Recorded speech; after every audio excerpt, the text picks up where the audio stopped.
할렐루야. 오늘도 하나님을 예배하러 나오신 여러분들을 주님의 이름으로 환영하고 축복합니다. 오늘은 성도는 하나님의 기쁨이다 라는 제목으로 함께 은혜를 나누고자 합니다. 5월을 가정의 달이다 라고 사람들은 이야기를 합니다. 가족과 관련된 기념일이 굉장히 많은 날이죠. 어린이날부터 시작해서 어버이날, 스승의 날, 그리고 부부의 날까지 유독 행사가 많은 달이기도 한 것입니다. 또 한편으로는 어떻습니까? 각종 야유회들이 굉장히 많이 있습니다.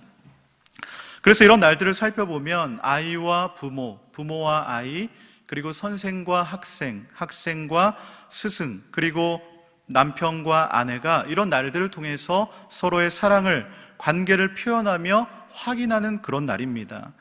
각종 야유회를 통해서 또 이웃과 우정을 나누는 그러한 날인 것이죠. 우리는 이런 관계를 통해서 행복함을 느낍니다. 또한 하나님께 감사함을 느끼게 되는 것이죠. 하나님께서 나에게 이런 좋은 가족을 주셨구나, 나에게 이런 정말 좋은 이웃들을 주셨구나 라며 감사하는 것입니다. 그래서 우리 옆에 있는 사람에게 이렇게 한번 인사해 볼까요? 참 좋은 당신을 만났습니다. 네, 그렇습니다. 내 옆에 계신 분이 정말 참 좋은 당신입니다. 오늘 우리에게 예배를 허락하신 것도요, 하나님과의 그 관계를 통해서 행복을 누리기 위함인 것이죠. 그래서 오늘 드려지는 이 수요 오아시스 예배를 통해서 이 하나님과의 충분한 교제를 나누시는 여러분들이 되시기를 간절히 소망합니다. 또 예배를 통하여서 참된 평안과 안식을 누리시기를 주님의 이름으로 간절히 소망합니다. 우리가 참 좋은 당신을 만났습니다 라고 이렇게 인사를 나눴는데요, 아시는 분도 있겠지만 이 송정림 작가의 참 좋은 당신을 만났습니다 라는 책이 있습니다. 이 책은 현대사회의 어떤 신자유주의로 인해서 비인간적인 분위기가 굉장히 팽배해지고 사람 사는 냄새가 점점 줄어들고 또 무한 경제 시대에 소외되는 이웃들이 점차 늘어나는 이 시대 가운데에 그래도 아직 우리 사회에는 다른 사람에게 어떤 힘과 용기를 주는 이 보석처럼 숨어있는 사람들의 이야기를 담고 있는 것입니다. 그런 사람들 덕분에 고운 꽃물이 번지듯이 세상은 조금씩 환해지고 있다라는 것이죠. 벌써 이 책은요, 시리즈로 똑같은 제목으로 5권이나 출판이 되었습니다. 그만큼 사람들은 사회 불안과 혼란 속에서 감동의 이야기를 찾아다닌다라는 것입니다. 우리에게 매일 들려지는 뉴스들은 어떠한 것입니까? 우리가 TV를 켜도 인터넷을 열어봐도 누가 사기를 쳤다, 누가 폭행을 당했다, 누가 갑질을 했다, 이런 참 슬픈 소식들이지만 그럼에도 가뭄에 콩나듯이 어떤 훈훈한 미담들은 우리들의 마음을 따뜻하게 하면서 그래도 아직은 이 세상에서 살아갈 희망이 있구나라는 용기를 얻게 되는 것입니다.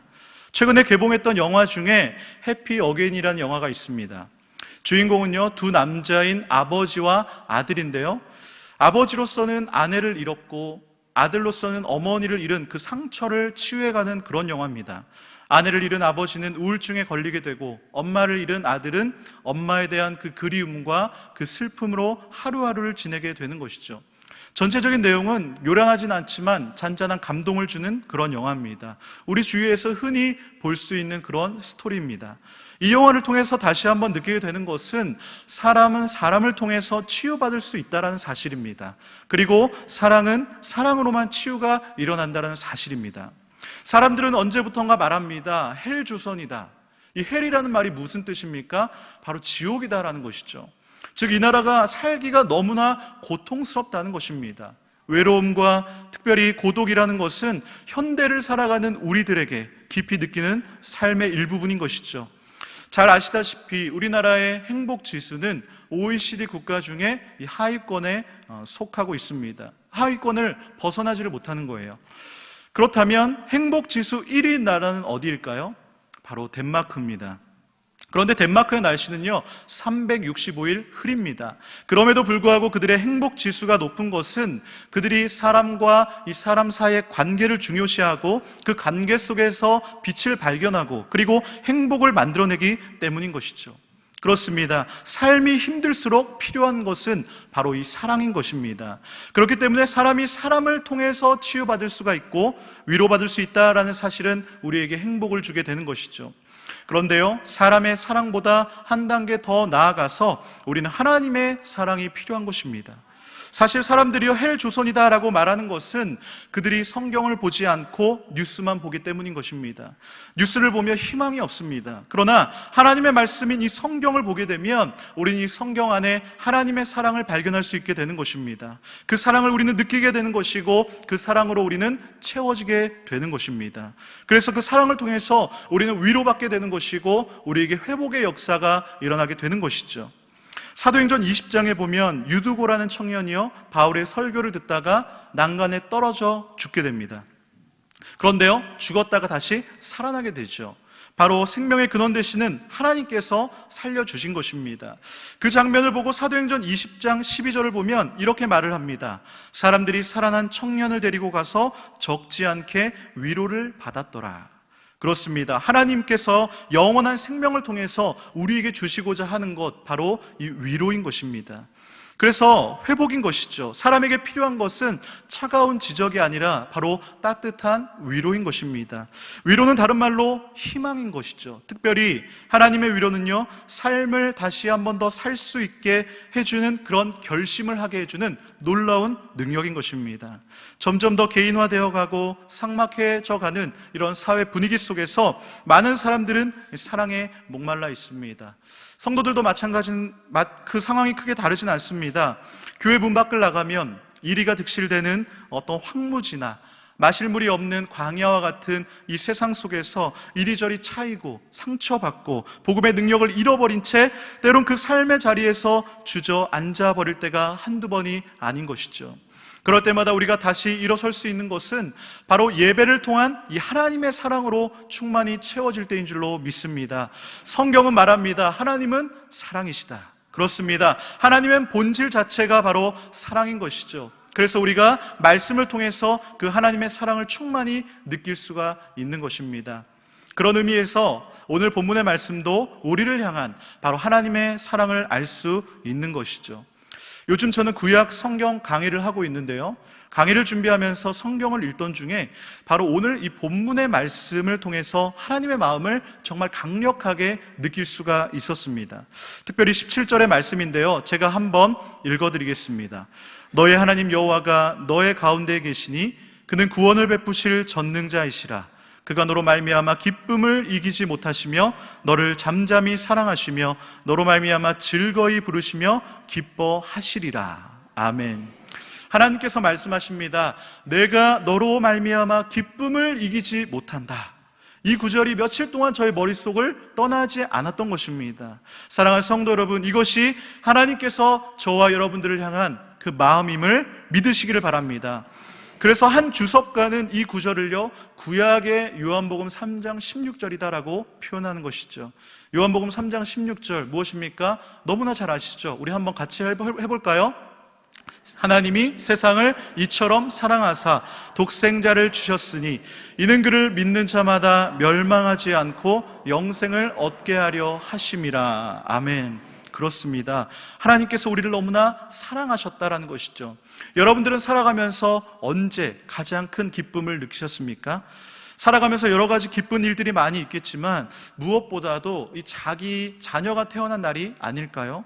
저도 2달 전 이 제 첫 딸이 태어났을 때 제가 이 기쁨을 이기지 못하고 태어난 그날 정말 그 앞에서 한 20분을 서서 그 아이를 계속 뚫어져라 쳐다본 기억이 있습니다. 정말 신기하기도 하고 무엇보다 너무 사랑스러웠기 때문인 것이죠. 하나님이 이처럼 우리를 사랑하사 이 독생자를 주셨다. 그리고 우리 때문에 기쁨을 이기지 못한다라는 그 사실이 우리에게 위로가 되고 우리에게 사랑으로 채워지는 순간이 되는 것입니다. 이런 하나님의 마음을 우리가 느낄 때에, 우리가 하나님의 사랑으로 우리가 채워질 때에 바로 회복의 역사가 일어나게 될 줄로 믿습니다. 회복이라는 것은 사실 우리가 꿈꾸는 것 중에 하나가 아닙니까? 복음의 빛을 잃어버리고 삶에 지쳐서 쓰러져 낭망하고 있을 때에 하나님과의 그 첫사랑의 회복, 그리고 좋았던 시절 느꼈던 그 행복으로의 회복, 정말 어떤 일이 닥쳐도 능히 이겨냈을 때로의 그때로의 그 회복을 우리가 꿈꾸는 것입니다. 그런데요, 그런 회복은 세상이 주지를 못합니다. 한번 망하면 다시 일어서기 힘든 것이 바로 현실인 것이죠. 그냥 절망 가운데로 떨어져 버립니다. 그런데 하나님께 나오면 바로 회복이 일어나게 되는 것입니다. 재창조의 역사가 일어나게 되는 것이죠. 다시 한 번 더 기회가 주어진다라는 사실입니다. 그것은요, 하나님께서 우리를 구원하시고 하나님께서 우리를 통치하기 때문임을 믿으시길 바랍니다. 오늘 본문의 소 제목을 보시면 14절 위에 이렇게 적혀 있습니다. 기뻐하며 부를 노래다. 그런데요, 사실 스바냐서의 분위기를 살펴보면 기뻐하며 부를 노래 상황이 아닙니다. 스바냐는 하나님의 심판으로 시작하고 있습니다. 그래서 1장 2절 이하를 보시면 여호와께서 이르시되 내가 땅 위에서 모든 것들을 진멸하리라. 내가 사람과 짐승을 진멸하고 공중의 새와 바다의 고기와 거치게 하는 것과 악인들을 아울러 진멸할 것이라. 내가 사람을 땅 위에서 멸절하리라. 나 여호와의 말이니라. 지금 하나님께서요, 땅 위의 모든 것들을 진멸하겠다라고 말씀하십니다. 스바냐가 활동하던 그 시기, 요시야 왕이 통치할 때입니다. 그 당시의 사회 분위기는 우상 숭배와 불의가 만연했던, 도덕적으로 타락한 관습들이 여전히 팽배했던 그러한 사회적인 분위기였습니다. 요시야의 할아버지 므낫세 왕과 요시야의 아버지 아몬 왕으로 이어진 그 타락의 분위기가 여전히 그 사회를 지배하고 있었던 것이죠. 1장 12절이요, 그 당시의 사회 분위기를 보여주고 있습니다. 그때 내가 예루살렘에서 찌꺼기같이 가라앉아서 마음속에 스스로 이르기를 여호와께서는 복도 내리지 아니하시며 화도 내리지 아니하시리라 하는 자들을 등불로 두루 찾아 벌하리니, 그들은 마음속으로 이제 하나님은 복도 내리지 않으시고 저주도 내리지 않으시고, 무슨 말입니까? 하나님이 없다라는 거예요. 무신론자와 같은 삶을 살고 있다라는 것입니다. 그렇기에 다른 구약의 선지자들처럼 스바냐가 이 여호와의 날, 곧 심판의 날을 선포하며 다닌 것입니다. 이 말씀을 듣고 백성들이 절망에 빠져버렸습니다. 나라꼴도 엉망이고 사회적인 분위기도 도덕적으로 완전히 타락해져 있는 그러한 상황인데, 엎친 데 덮친 격으로 하나님께서 이 세상을, 이 땅을 심판하신다라고 하니까 그들 가운데는 완전히 영적으로 다운되어 있고 침체되어 있고 기가 죽어버린 것입니다. 즉, 불의한 세상의 모습들을 바라보면서 백성들이 단체로 영적인 슬럼프에 빠져버린 것이죠. 누구나 이런 영적 슬럼프를 경험할 수 있습니다. 잘 나가던 운동선수들도 갑자기 성적이 하락하는 모습을 보게 되지 않습니까? 누구나 이 슬럼프를 겪기도 하는 것이죠. 슬럼프의 특징이 무엇입니까? 바로 자신감의 상실입니다. 입술로는 찬양을 하는데 마음이 즐겁지 않습니다. 기도하려고 고개는 숙이지만 기도가 되지 않습니다. 말씀을 듣지만 온갖 잡념이 머리를 지배합니다. 이것은 목사라고 예외가 아닙니다. 누구나 겪을 수가 있는 것이죠. 저는 종종 가끔 여러 목사님들의 설교를 듣곤 합니다. 최근에 이찬수 목사님의 설교를 듣는데 설교 중에 이런 고백을 하시는 거예요. 작년 연말부터 올해 2월까지 이 영적 슬럼프를 겪었다는 것입니다. 이유는 무엇이냐? 아무리 애를 써도 하나님의 말씀과 삶이 연결되지 않는 그런 모습들을 보면서 이 목회에 회의감이 들었다는 것입니다. 한국교회를 바라보고 자신의 모습을 보니까 너무나 초라하다라는 것이에요. 그래서 나타난 증상이 무엇이냐면 이 설교 준비가 하기 싫은 것입니다. 토요일 밤 10시인데 설교 준비가 되어 있지 않습니다. 이런 생각을 했다고 합니다. 지금 내가 누구한테 전화를 걸어야 내일 나 대신 설교를 해줄까? 거기서 더 나아가서 자꾸 회의감이 찾아오니까 도저히 안 되겠다. 내가 교회 1급, 1년 무급 휴직을 신청해야겠다라고 생각을 한 거예요. 더 놀라운 사실은 자꾸 회의감이 들어오니까 지금 내가 당장 사임을 하면 벌어놓은 일들이 너무 많기 때문에 내가 3년 내로 그런 일들을 다 정리하고 교회를 사임해야겠다라는 생각까지 했다라는 것이죠. 참 솔직하죠? 이런 이야기를 할 수 있는 것은 목사님께서 이 슬럼프를 다 극복했기 때문인 것입니다. 그리고 이어서 이야기를 하죠. 지금은 영적 슬럼프를 극복했다라는 것이죠. 어떻게 극복했느냐? 바로 말씀을 읽으면서 묵상을 하다가 바로 하나님의 마음이 강하게 감동이 되었다라는 것입니다. 로마서 11장 36절에 말씀합니다. 이는 만물이 주에게서 나오고 주로 말미암고 주에게로 돌아감이라. 그에게 영광이 세세에 있을지어다. 아멘. 이 말씀을 통해서 이런 감동을 얻은 것입니다. 나는 내가 어떤 사람을 보고 실망하고 어떤 사람을 보고 힘을 얻는 그러지 않았으면 좋겠다. 오직 그 마음의 소원은 예수 그리스도, 그분만을 바라보라는 것입니다. 그러면서 마지막 말이 저의 마음에 굉장히 와닿았는데요, 그러면서 정말 어렵고 힘든 상황이지만 그래도 하나님을 원망하지 않고 꿋꿋이 믿음으로 살아가는 그 사람들이 있다라는 거예요. 그 사람들의 이야기를 접하면서 이렇게 말하는 것입니다. 내 눈에는 불의하고 타락하고 도저히 인간의 본성이 변하지 않는 저런 사람들만 보이느냐? 삶 가운데 건강이 무너지고 경제가 무너진 가운데서도 신실하게 살아가는 성도들이 있고 그들의 삶을 보라는 것입니다. 이 말이 저에게 너무나 공감이 가고 위로가 되었습니다. 그렇습니다. 아무리 이 시대가 영적으로 어둡고 하나님의 공의는 사라진 것 같고 악인들이 판을 치는 것 같아 보여도 하나님 한 분만으로 기뻐하고 즐거워하는 남은 자들이 있다는 사실입니다. 스바냐 선지자의 시대도 마찬가지입니다. 스바냐 이름 자체가 바로 하나님께서 숨기셨다라는 뜻이 있습니다. 그래서 3장 12절을 보면 이렇게 말씀하지 않습니까? 내가 곤고하고 가난한 백성을 내 가운데에 남겨두리니 그들이 여호와 이름을 의탁하여 보호를 받을지라. 아멘. 스바냐 시대에 사람들이요 다 마음이 교만해지고 하나님을 의지하지 않았지만 그래도 그 가운데서 하나님이 마음이 겸손한 사람들을 남겨두셨다는 것입니다. 또 13절을 보시면 사람들이 다 악을 행하고 거짓을 말해도 하나님의 말씀대로 진실하게 살아가는 사람들을 남겨놓으셨다는 것이죠. 이 남은 자들이 바로 저와 여러분들이 되기를 간절히 소망합니다. 상황과 환경에 휘둘리는 신앙이 아니라 오직 위로 하나님만을 바라보며 살아가시는 하나님의 남은 자들이 되기를 간절히 소망합니다. 그래서 하나님께서 절망에 빠져있는 백성들에게 새로운 희망의 메시지를 주시는 것이죠. 그것이 바로 오늘 우리가 함께 읽은 본문의 말씀입니다. 뭐라고 시작합니까? 시온에 따라 노래할지어다, 이스라엘아 기쁘게 부를지어다, 예루살렘 따라 전심으로 기뻐하며 즐거워할지어다. 여기서 보시면요, 점점 기쁨의 강도가 증가하는 것을 볼 수가 있습니다. 처음에는 노래하라, 그 다음에는 기쁘게 불러라, 그리고 전심으로 기뻐하며 즐거워하라 라고 말하면서 감정을 점점 고조시키고 있는 거예요. 우리가 어떤 잔치나 파티에 초대되면 그렇지 않습니까? 처음에는 이렇게 분위기를 좀 보면서 점점 이 흥이 고조되는 모습을 우리는 보게 되는 것입니다. 그리고 마지막에 가면 이 흥이 절정에 이르게 되는 것이죠. 전심으로 기쁜 표현을 하게 되는 것입니다. 지금 그렇게 기뻐하라라는 거예요. 그 이유가 있습니다. 바로 15절입니다. 여호와가 내 형벌을 제거하셨다라는 것입니다. 이 말은요, 1차적으로 남유다가 죄를 범하여서 비록 바벨론으로 포로로 잡혀갈 것이지만 70년 후에는 해방시켜 주겠다라는 것입니다. 뿐만 아니라 장차 예수 그리스도를 통해서 하나님께서 백성들의 죄와 사망에서 해방해 주실 거라는 것이죠. 그래서 이 구원으로 인해서 기뻐하며 즐거워하며 노래하라라는 것입니다.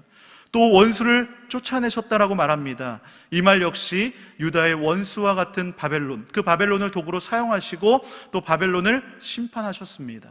뿐만 아니라 우리의 원수되는 사단 마귀를 쫓아내신 것이죠. 사망 권세로부터 십자가로 승리를 이루신 것입니다.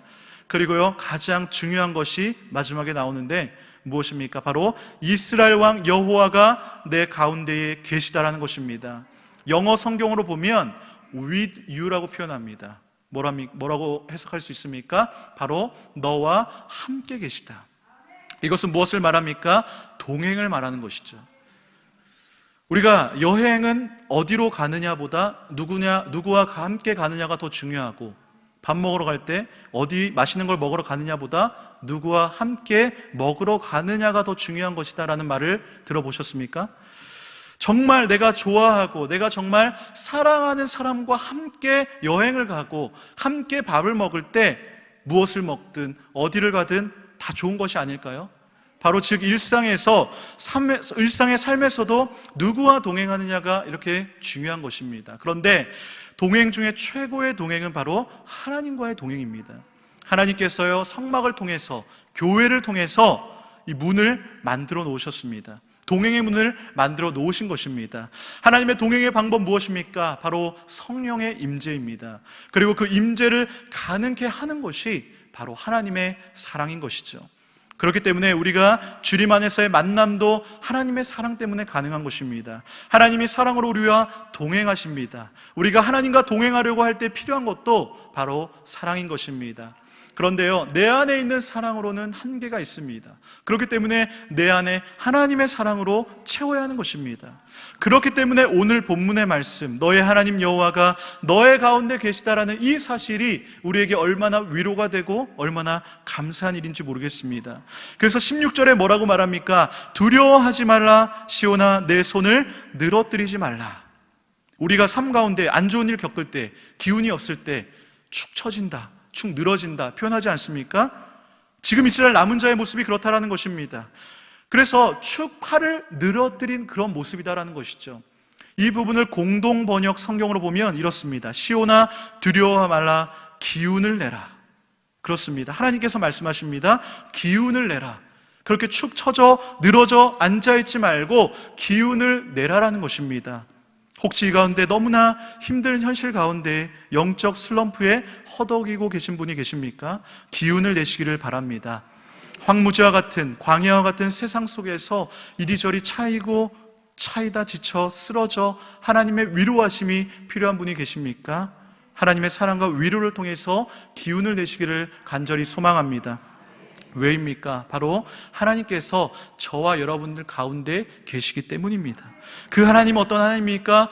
구원을 베푸실 전능자이십니다. 전능자란 무슨 일이든지 못하는 게 없다라는 것이죠. 그렇습니다. 하나님 아니면 누구도 할 수 없는 것이 바로 구원인 것이죠.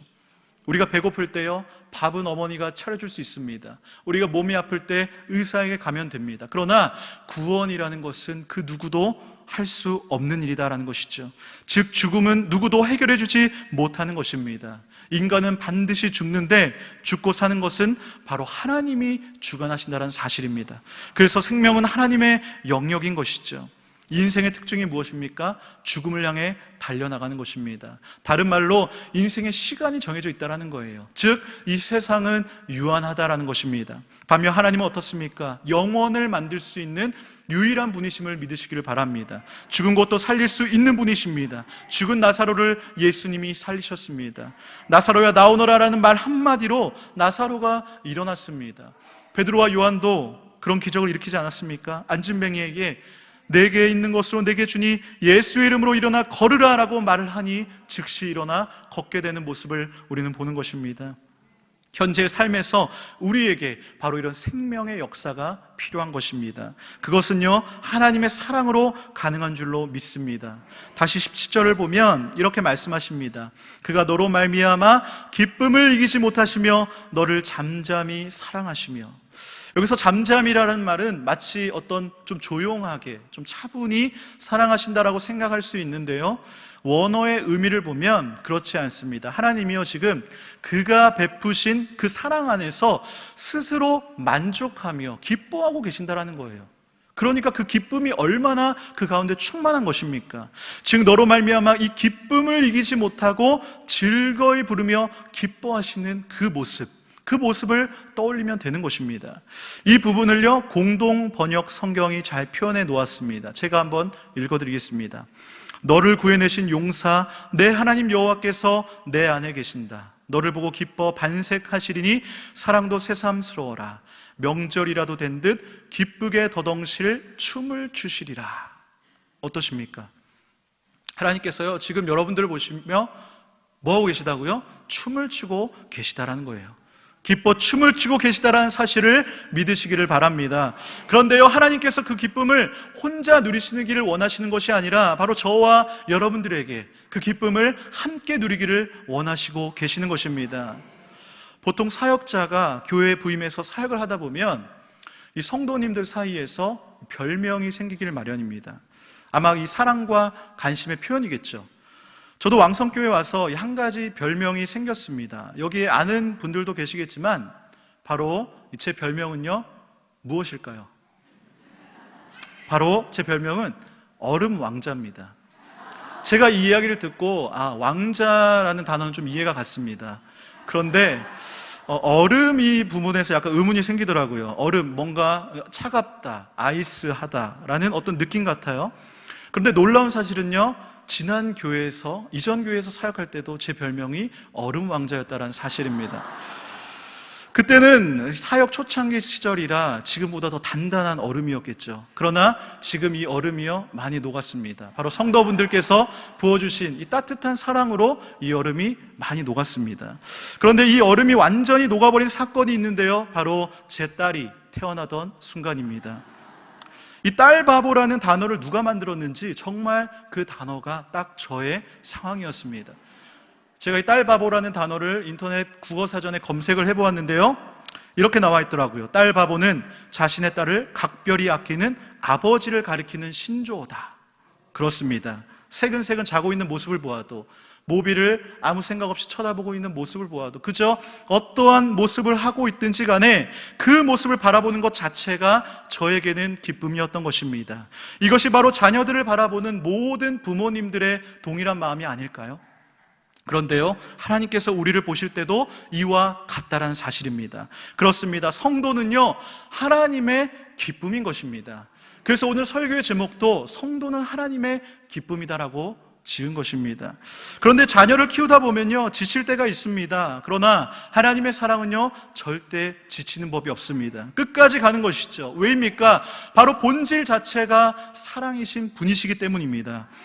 그러나 엄마의 자식 사랑도 때로는 지치지만요, 절대 포기하지 않습니다. 끝까지 사랑을 주는 것이죠. 왜요? 어머니의 속성이 바로 사랑이기 때문입니다. 그래서 자녀가, 자기 자식이 나이가 얼마나 들었든지 간에 전화 걸어서 밥은 먹었느냐, 회사 잘 다니느냐, 이런 안부를 묻게 되는 것입니다.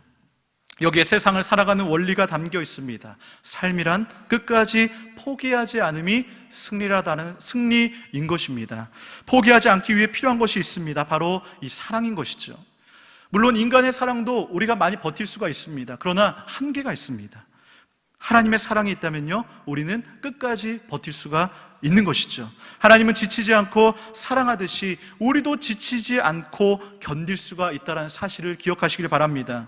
정신분석학자 에리 프롬이요, 우리가 사랑하는 모습을 세 단계로 말했습니다. 첫 번째, 사랑에 빠지는 단계. 두 번째, 사랑을 하는 단계. 그리고 마지막 세 번째가 사랑을 유지하는 단계입니다. 그렇습니다. 우리가 하나님을 사랑하는 그 모습이 늘 사랑을 유지하는 단계가 되어야 될 줄로 믿습니다. 내 기분에 따라서, 내 환경에 따라서 들쭉날쭉 변하면 안 되는 것이죠. 이런 우리에게요, 하나님이 결론적으로 말씀하십니다. 18절을 보시면, 내가 절기로 말미암아 근심하는 자들을 모으리니 그들은 내게 속한 자라. 비록 하나님의 심판으로 이방 땅에 갈지라도 하나님의 사랑과 은혜를 사모하는 자들은 하나님을 끝까지 찾는다라는 거예요. 상황과 환경에 흔들리지 않고 하나님께서 지켜라 라고 명하신 그 절기, 즉 예배의 자리를 끝까지 지키면서 하나님과 사랑의 관계를 유지하려는 그런 사람들이 있다는 것입니다. 그렇게 끝까지 인내하며 버티는 자들은요, 결국 19절, 20절의 말씀처럼 그때에, 즉 여호와의 날, 하나님의 때에 천하 만민 가운데서 명성과 칭찬을 얻게 하신다라는 것입니다. 사랑하는 성도 여러분, 지금 당장의 현실만을 바라보고 기운을 잃고 계십니까? 젖는 자를 구원하며 쫓겨난 자를 모으는 하나님의 때가 반드시 오심을 믿으시기를 바랍니다. 지금 전 세계적으로 이 어벤져스란 영화가 인기를 끌고 있습니다. 엄청난 인기를 끌고 있습니다. 역대 최단 기간, 전 세계 최다 흥행 수익을 거두고 있죠. 우리나라도 미국을 제외하고 흥행 1위 국가입니다. 그 영화에 보면요, 수많은 영웅들이 나옵니다. 그런데 그 영웅의 능력들이 어마어마합니다. 사람들은요, 그런 영웅들을 보면서 환호합니다. 그런데요, 진짜 하나님의 시선에서 영웅은 어렵고 힘든 현실 속에서도 이 믿음을 붙들며 살아가는 이 남은 자들, 이들이 하나님 보시기에 진정한 영웅인 줄로 믿습니다. 하나님은요, 능력이 많은 사람을 남겨두신 게 아닙니다. 오늘 말씀처럼 곤고하고 가난한 백성들을 남겨두셨습니다. 오직 하나님만 의지하는 사람들을 남겨두신 것입니다. 지난 설교 때도 말씀드렸듯이 영적 콘틀레리언들, 즉 세상에 휩쓸리는 것이 아니라 믿음으로 세상을 이끌어가는 이들이 진정한 영웅인 줄로 믿습니다. 이 시대에 하나님의 자녀로 남은 여러분들에게 하나님께서 보시기에 정말 참 좋은 당신, 놀라운 하나님의 기쁨과 위로와 회복의 역사가 여러분들의 삶 가운데 가득하기를 주님의 이름으로 축복합니다. 오늘 설교를 준비하면서 이 오늘 설교와 너무나 잘 어울리는, 잘 맞는 이 찬양을 발견했습니다. 조금 생소하신 분들도 있으실 텐데 우리 한번 가사를 먼저 읽어보도록 하겠습니다. 가사를 읽어보고 이 가사의 내용을 기억하며 우리 함께 찬양을 하길 소망합니다. 한번 읽어볼까요? 시작. 교회여 일어나라, 주께서 부르시니 두려움과 실패 내려놓고 교회여 일어나라. 교회여 일어나라, 주께서 보내시니 우리를 부르신 삶의 자리에서 교회여 일어나라. 우린 세상의 빛, 어둠을 밝히는 하나님의 편지, 주를 나타내는 주의 교회를 통해 세상이 주를 보리라. 일어나라, 아버지 사랑으로, 아버지 능력으로 서로 하나 되어 그 빛을 비추라. 노래하라, 아버지의 사랑을, 아버지의 크심을, 이 삶의 노래로 주님을 나타내라. 우리 함께 찬양의 가사를 생각하며 불러보도록 하겠습니다.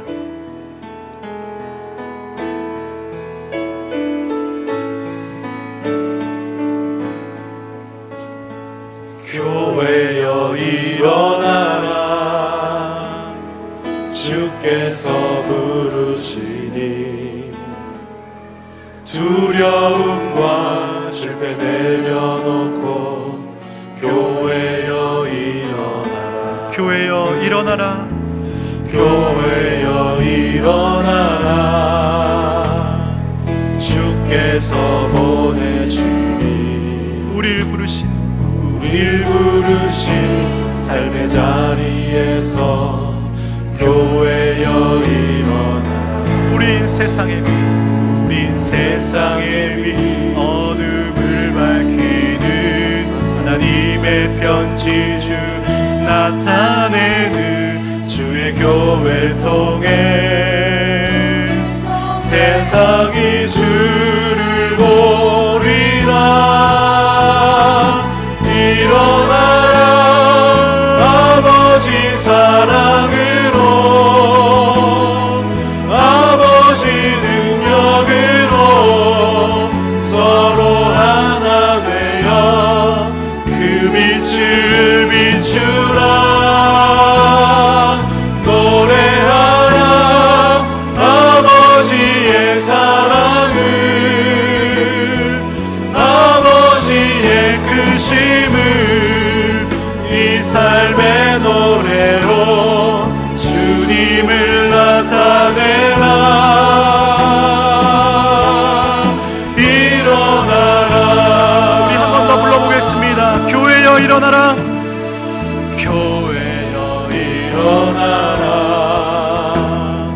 주께서 부르시니 두려움과 실패 내려놓고 두려움과 실패 내려놓고 교회여 일어나라. 교회여 일어나라, 교회여 일어나라, 주께서 보내시니 우리를 부르신 삶의 자리에서 교회여 일어나라.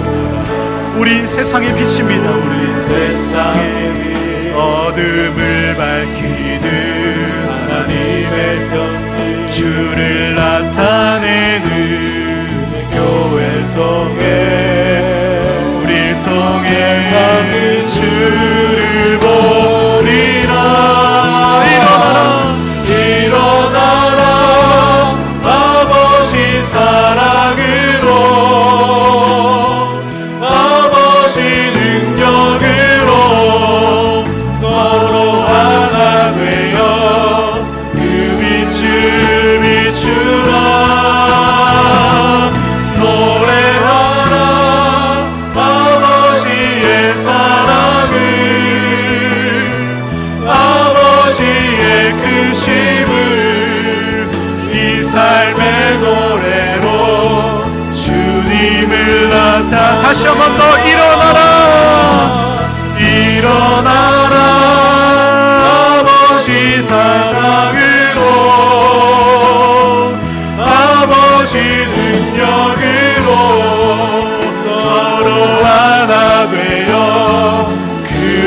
빛을 비추라 노래하라 아버지의 사랑을 아버지의 크심을 이 삶의 노래로 주님을 나타내 한 번 더 마지막으로 부릅니다. 일어나라 아버지 사랑으로 아버지 능력으로 서로 하나 되어 그 빛을 비추라 노래하라 노래하라 아버지의 사랑을 아버지의 크심을 이 삶의 노래로 주님을 나타내라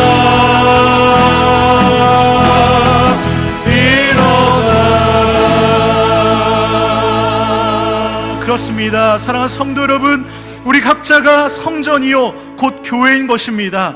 하나님께서 말씀하십니다. 사랑하는 내 딸아 기운을 내라. 사랑하는 내 딸아 내 아들아 힘을 내라.